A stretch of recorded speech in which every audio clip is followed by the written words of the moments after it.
कैसे circle break math का एक नया चैप्टर है ना।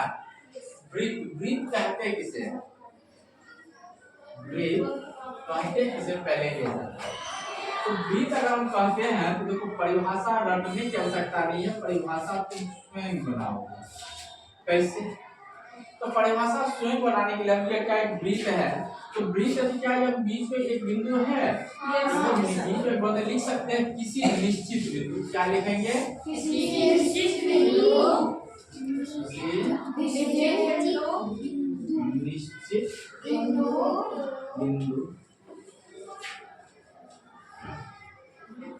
के चारों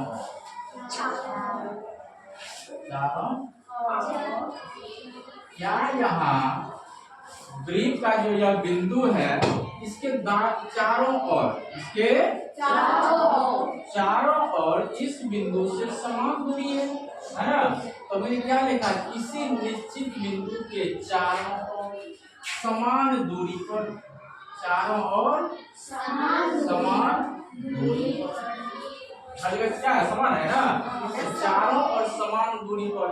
अब हम यहाँ लिख रहे हैं गतिशील। गतिशील क्यों लिख रहे हैं? क्योंकि यहाँ पर जो बिंदु है इसका कोई निश्चित अंक तो नहीं दिखाएगा, क्योंकि यह सर्कुलर में है, यह लगातार क्या हो रहा है, लग रहा है कि राउंडेड में यह लगातार चल रही है। इसीलिए हमने परिभाषा में क्या बना दिया, चारों और समान दूरी पर गतिशील बिंदु से बनी आकृति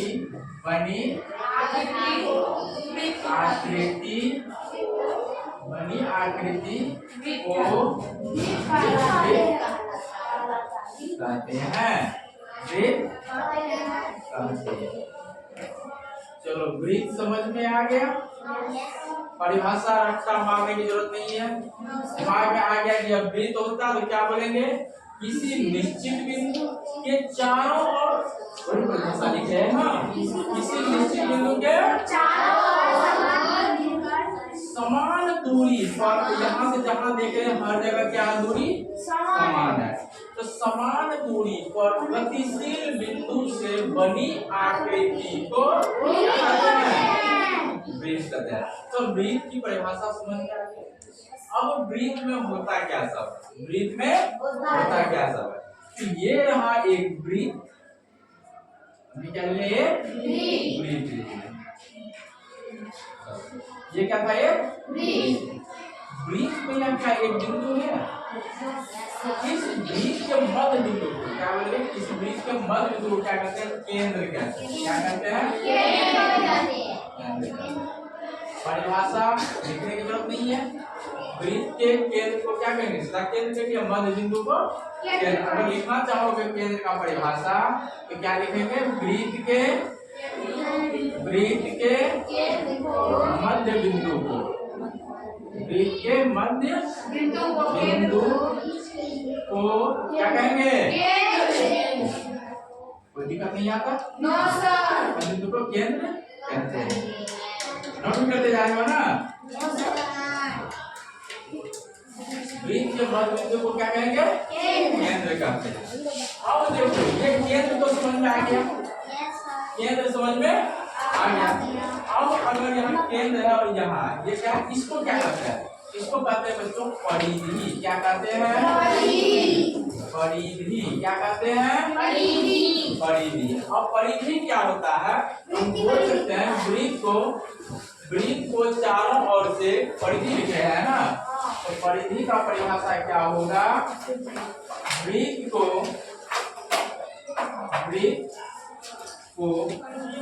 चारों ओर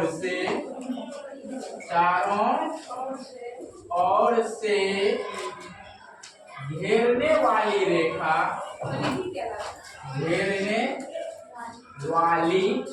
वक्र रेखा, रेखा भी सीधा बोल सकते हो, रेखा परिधि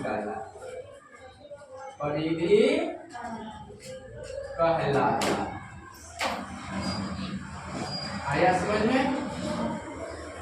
वृत्त को चारों ओर से घेरने वाली रेखा या वक्र रेखा परिधि कहा जाता है। तो क्या इस वृत्त को ये रेखा घेर रही थी? अगर यह रेखा घेर रही थी तो इस रेखा का नाम क्या आ गया? परिधि। कोई दिक्कत नहीं यहाँ तक?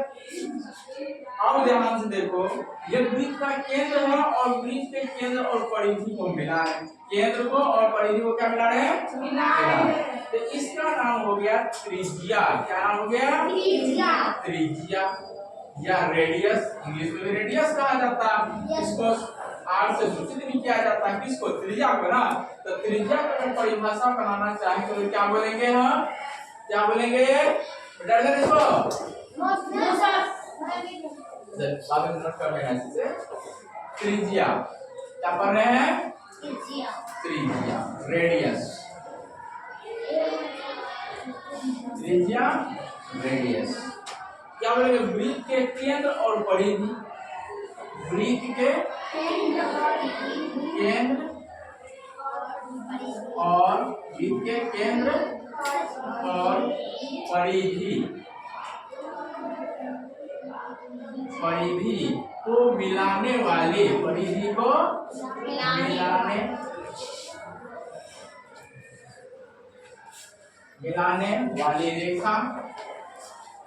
मिलाने वाली रेखा, क्या कहलाती है? त्रिज्या। क्या कहलाएगी? त्रिज्या कहलाएगी।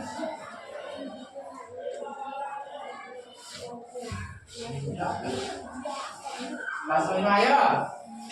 अरे बाबू तुरंत दिख रहा है। त्रिज्या किसे कहेंगे? रट्टा मारने से बेहतर क्या हमको चित्र पर फोकस करना है। क्या करना है? वृत्त के केंद्र और परिधि को मिलाने। क्या हो गया? ये त्रिज्या हो गया ना। क्या इस वृत्त के केंद्र यहाँ मिला दे, क्या इसको हम क्या कहेंगे? त्रिज्या। क्या कहेंगे? त्रिज्या कहेंगे, क्योंकि केंद्र और परिधि को मिला रहे हैं ना। तो केंद्र और परिधि को मिला रहे हैं, इसको क्या कहेंगे? त्रिज्या। इसको आर से क्या कहता है? सूचित किया जाता है। अब देखो, जब केंद्र से हम मिला रहे थे ना, अगर दो परिधि को मिला दें, परिधि को हम दो जगह मिला दिए, मिल रहा है ना, तो ये क्या हो गया? जीवा। इसका नाम क्या है? जीवा। व्यास नहीं, जीवा। क्या बोलेंगे इसे? जीवा। क्या बोलेंगे? जीवा। तो जीवा किसे कहेंगे? तो जीवा जैसे लिखोगे, जीवा परिधि को दोनों ओर मिलाने वाली रेखा, जीवा कहलाती है। हाँ, वृत्त के आंतरिक भाग से, वृत्त के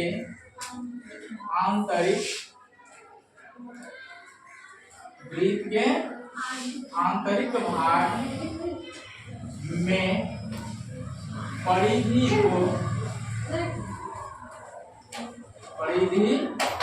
को दोनों ओर मिलाने वाली रेखा,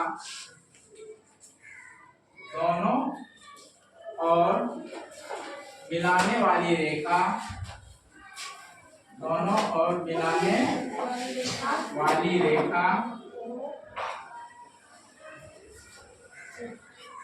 जीवा कहलाती है। जीवा और जी को दोनों मिलाने वाली रेखा क्या कहलाया? जीवा कहलाती है। ये जीवा हो गया, यहाँ से यहाँ मिला दो, ये जीवा हो गया। यहाँ से यहाँ मिला दो, जीवा। यहाँ से यहाँ मिला दो, जीवा। हम परिधि को अंदर में कहीं भी मिला दे तो क्या होगा? जीवा। अब यहाँ तक समझ में आ गया? समझ में आ गया तो फिर आगे बढ़ जाएगा। हाँ।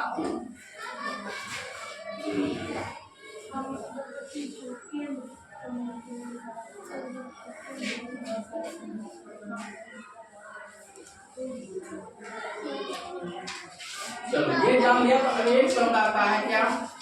व्यास। क्या आता है? व्यास। डायमीटर।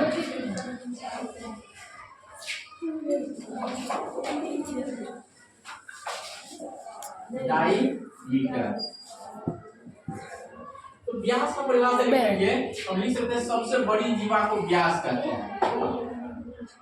सबसे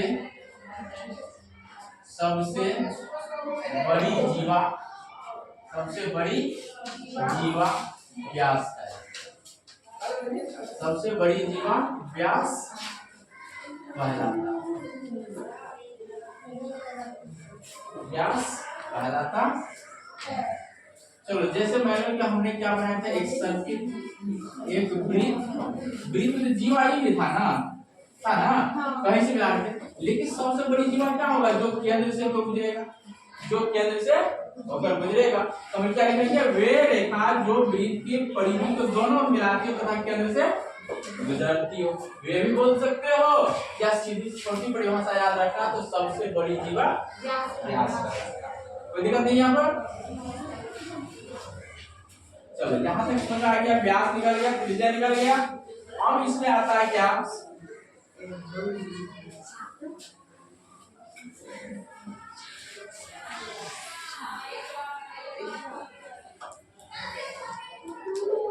यहाँ पर आप फोकस करो। सबसे पहले तो यहाँ एक चाप या फिर इसी को लिख दिया, इसका नाम क्या है, त्रिज्याखंड। क्या नाम है इसका, त्रिज्याखंड। क्या है, त्रिज्याखंड। अब त्रिज्याखंड क्या होता है, तो वृत्त के या वृत्त में दो त्रिज्याओं से घिरे चाप द्वारा बनी आकृति, क्या बना लिखना हम लोग, त्रिज्याखंड।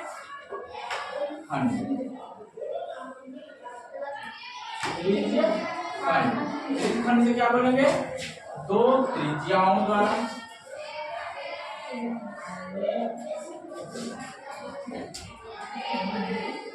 दो त्रिज्याओं द्वारा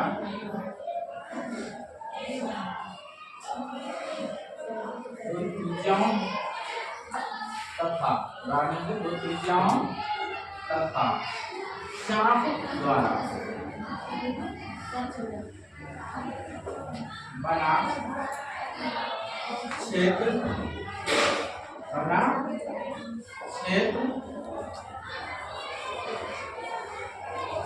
त्रिज्यखंड कहलाता है। बना क्षेत्र त्रिज्यखंड।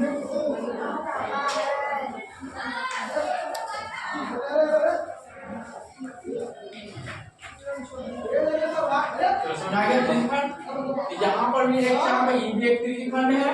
या इसके अपोजिट लेंगे तो यहाँ से अगर हम यहाँ तो घूम करके आते हैं तो यह भी एक क्या है, त्रिज्यखंड।